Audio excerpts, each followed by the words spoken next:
We move on now to the next one. It's Deputies Brendan Smith and Declan Breathnach to discuss the allocation of special funding from the cross-border. Both deputies have 2 minutes each. Minister McEntee, Winston Churchill once said that to fail to plan was to plan to fail.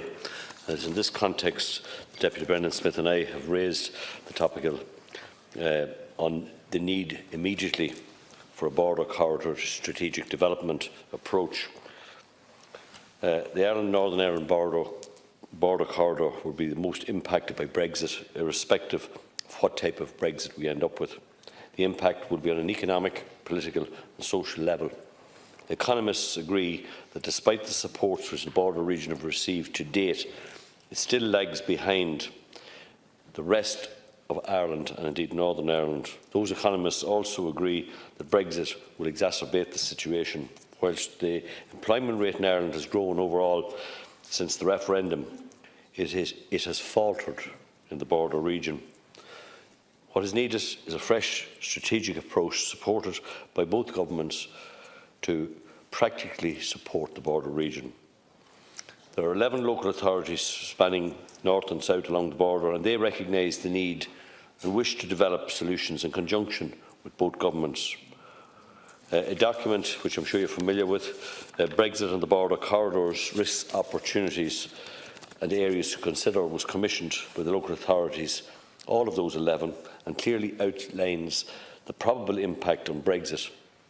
Local authorities along that border wish to develop a bottom-up, needs-based strategy for the border corridor, encompassing all sectors to offset the challenges and opportunities of Brexit. The strategic piece of work will build on the 2017 report and use it as a baseline to establish priorities for action, engage local stakeholders, social partners, business, etc., and consider implementation structures, but also to consider sources of funding.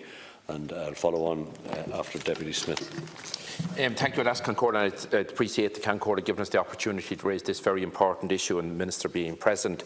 A great deal of the uncertainty and concerns of Brexit that we encounter in the border region stem directly from the huge uncertainty we are seeing in Westminster, an uncertainty that is nightly reported on the UTV and BBC Northern Ireland news programmes, which are widely watched in our area, and also on our own broadcast media.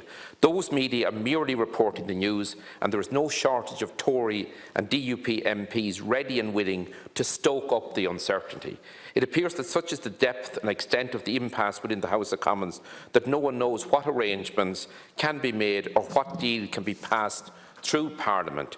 Most commentators expect that the agreement reached between the European Union and Prime Minister May is likely to be defeated, and no deal Brexit would have immense adverse implications for all of this island.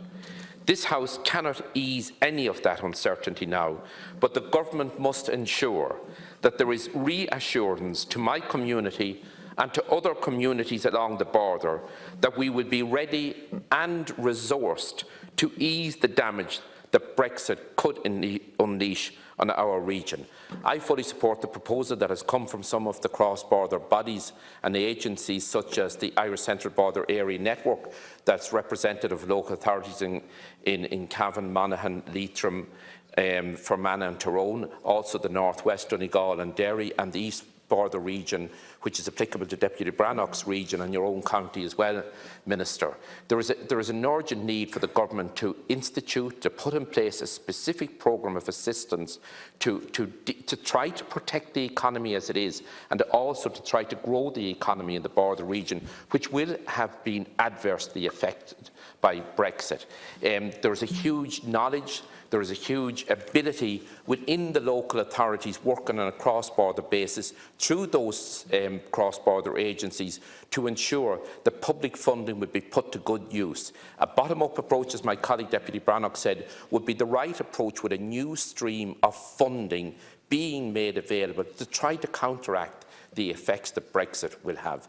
Minister, you would have heard me say in this House and also in committee in the past that our local economy, for example in Cavan, Monaghan, is more heavily dependent on the sectors that will be most adversely impacted by Brexit. So there is going to be a double whammy to our economy on a local level. Okay, Minister, thank you, Alaskan Corda. 4 minutes.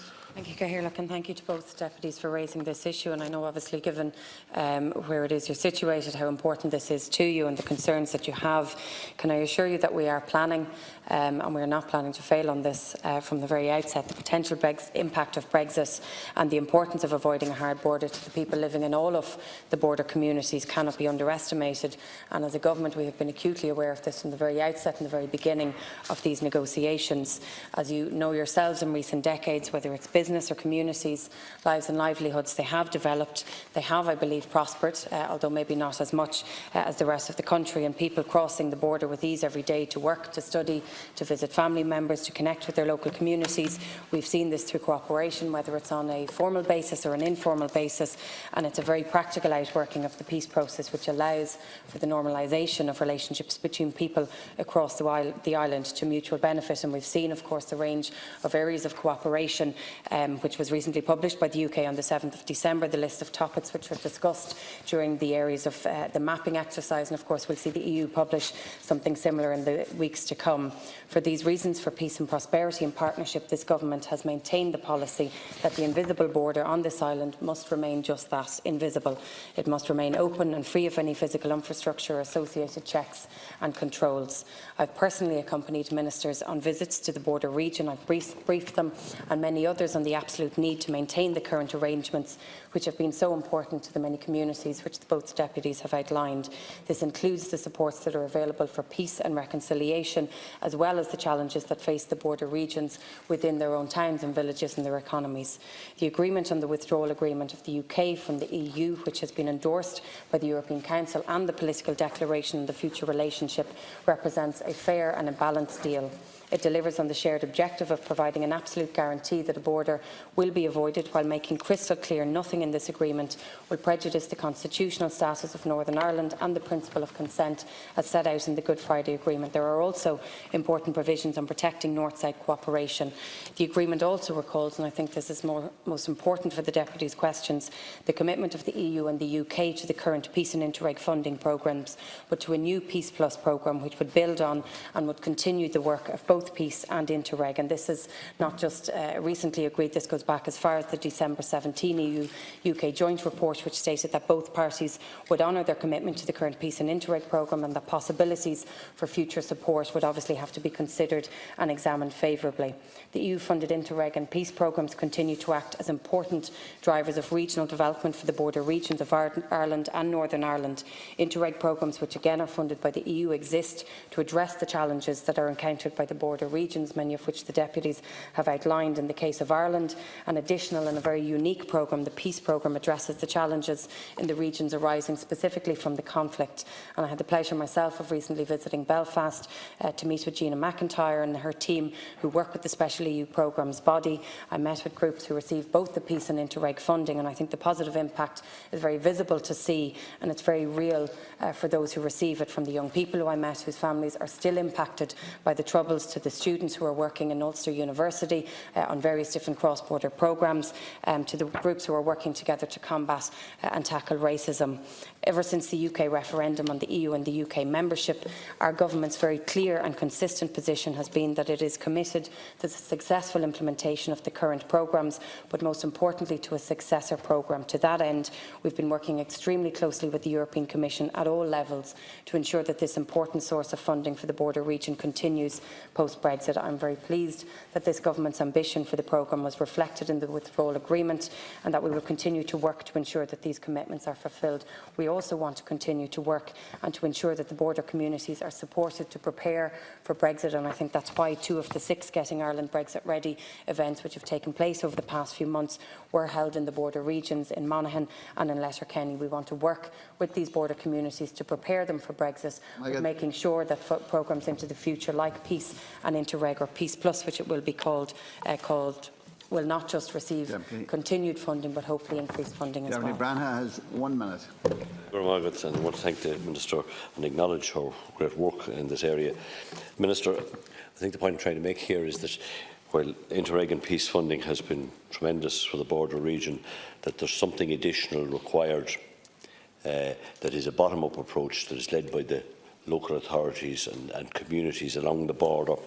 and I'm diverting from my script because I need to reinforce that in the context of a Brexit, it's a whole new scenario in relation to both Interreg and peace funding, particularly where somebody may be outside of the EU. And when I know that there are programmes available on a trans-territorial basis in respect of EU and non-EU countries, I think it's important that we recognise that we have heard the UK talk about their Shared Prosperity Fund, a domestic programme of investment after leaving the EU, and that we engage them to ensure that those who are have the greatest impact on the region. I want to recognise the billions that have been put in on the various peace and Interreg programmes, but I think it is coming loud and clear from the organisations that Deputy Brendan Smith has alluded to along the border, that a cohesive approach to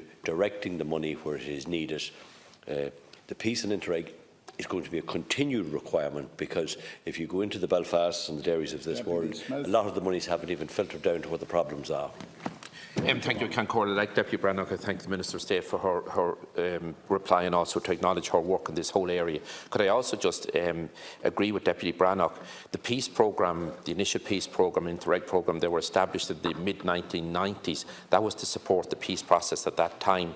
And those funding programmes that supported some economic development, particularly community development and community infrastructure, and also education and some other social areas. What I believe is needed now, alongside the Interreg programme and the peace programme, is a specific economic initiative to try to protect the existing economy. Minister, you heard me here before outline take the economy in Cavan Monaghan. Our biggest economic sectors, agri-food sector, construction product sector and engineering sector, they are the sectors that are most heavily dependent on the Northern Ireland market and the British market to export their products to.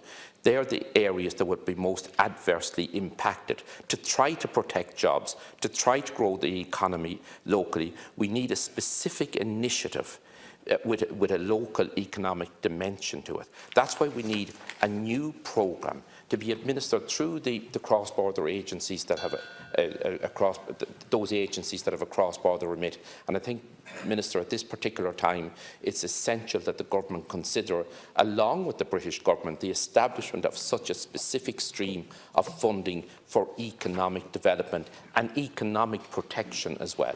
Thank you, Concorda. Thank you. Thank you, Cathaoirleach. And again, just to thank the deputies for their statements. As I said, I know this is an extremely important issue for them. Deputy Breathnach has raised the issue of the UK Shared Prosperity Fund, and obviously we know that this is something that the UK are talking about, but this is on the basis that they will be leaving the EU, that they won't be receiving these structural funds.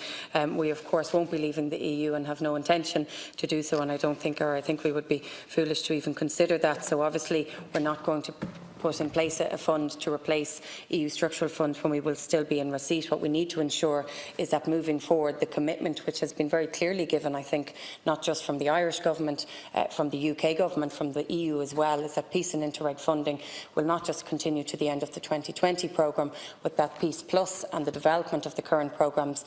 And for me, I think what's significant is that the funding is not just maintained, but that it's actually increased. Of course, there is work that we can continue to do at home. We know the North West Strategic Growth Partnership, where you have Donegal Council with Derry Strabane are working together and have memorandums of understanding. They're drawing down their own funding streams. You also have a memorandum of understanding between Louth County Council that stretches then with Newry, Mourne and Armagh, and those memorandums of understanding and cooperation between the councils are open to apply for these kind of fundings as well, which, as I've said, I think won't need to just be maintained in the years to come, but will need to be enhanced and developed and increased. So I think it's a matter of making sure that the structures that we already have in place are developed, are strengthened. I don't